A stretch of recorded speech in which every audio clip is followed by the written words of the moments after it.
good morning. Welcome to my vlog again. So guys, andito ako sa Pound Mountain. So, ito guys ay matarik. Super matarik. So, aakyat ako kasama kayo guys. Ito matarik siya guys. Sobrang tarik. Ano kasi yung ano ko guys, mahaba yung stick. So, ewan ko lang kung nakikita niyo guys. I don't know if you see how steep it is. So yan, maglalakad tayo papuntang taas. Kasama ko. Ano ko na lang to, gagawin ko na lang. I-face ko na lang sa mukha ko. Para makikita niyo talaga kung paano. Gaano katarik dito, New Hampshire. North to guys, north ng sa north banda kami. So dito guys yun para malapit na kasi dito ang winter. Pag ganito yan, pag malapit na ang winter, nag-change yung kulay ng kahoy. Tsaka yung doon banda na may ulap doon sa my left, yun ay Mount Washington, and then yung isa na yan Mount Adam, tapos yung isa doon Mount Madison, yung pinakatuktok na wala talagang kahoy. Yan ay 4,000 footer. So, pwede ka din umakyat doon sa kabila na yan. Dami kasi ditong daan na papuntang mount, papunta doon. So, yung isa na yan, isang mountain na yan, pwede ka mag-drive doon pataas. Pumunta ako doon dati pero hindi ko gusto kasi sobrang tarik at saka sobrang taas ng bundok. So, parang pinakabahan ako. So, naglalakad na lang ako pataas. Mabuti pa maglakad sa mag-drive papuntang bundok kasi hindi ko type. So yan guys, pangalawa at una, tapos yung pangalawa, sobrang taas talaga. Puputulin ko kayo dito guys. So yan, paakyat tayo guys. Aakyat tayo ulit. So yan, mas mabato dito. Yun ang tinatawag nila dito guys ay boulder to. Yung boulder, yung malalaking bato galing yata to sa taas ng bundok tapos nahulog. So yan. Mas masikip yung nila dito guys. Yung daanan nila dito, yung mountain nila dito, mas maingat ka talaga kasi matarik. So mas matarik pa yun doon sa pinakadulo. Yung una kanina, yung sinusyo ko sa inyo, yun ay hindi masyado matarik yun. Pero dito ngayon, matarik na talaga to. Huwag ko muna itong gamit ko guys kasi mas mainit na. So guys, back to my second adventure sa taas ng bundok.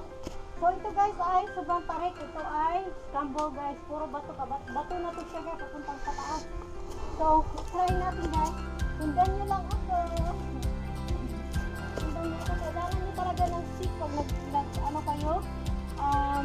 Bakit kayo ng bundok, kailangan nyo ng stick. Ganito guys. Nung comfort sa Bisaya. So guys, makalito maminsuan guys. Kinanggat mo kaya dialect guys. Kaya kung dialect gathan guys. Paulo man ko guys. Oh, shout out guys kay Ma'am Lynn. Gusto tawag na yung channel niya. Ma'am Lynn. Shout out na yung vlog. Or, hindi ko na yun guys. Shout out kay Ma'am Lynn. Shout out sa bukid guys. Walang dito dere. May walang naibaligya. So guys, yun. Tuloy ang ating guys. Tuloy akyat. Naiit ako kapumaki ako sa bukid sa gabi. Maraming na namatay na dito guys. Maraming na namatay dito kasi dito ang hindi sila sa maakyat siya sa bundok. Parang yun nga po kung parang inaano na lang parang kanilang hindi sila mag-ingat. So yan, minsan nahuhulog sila sa mountain papuntang baba.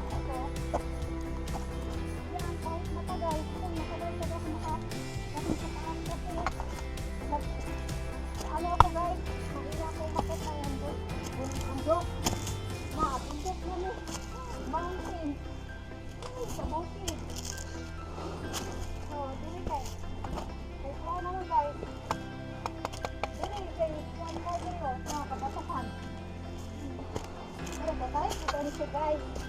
Kailangan mo guys. Ito guys. Gamit ko. Kasi makapagbalot sa kwarto ko. Hindi talaga po madadapa.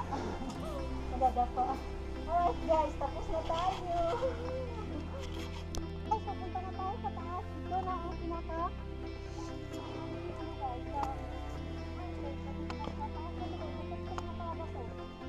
matarik talaga ito sila. Kailangan talaga may tungkod ka. Ganito para yan ay makarang sa iyo. Kasi kung wala guys, lalagpak ka talaga sa baba. Maraming wala masyado kasi Tuesday ngayon guys. Pinasurprise ko yan. Surprise na ko nga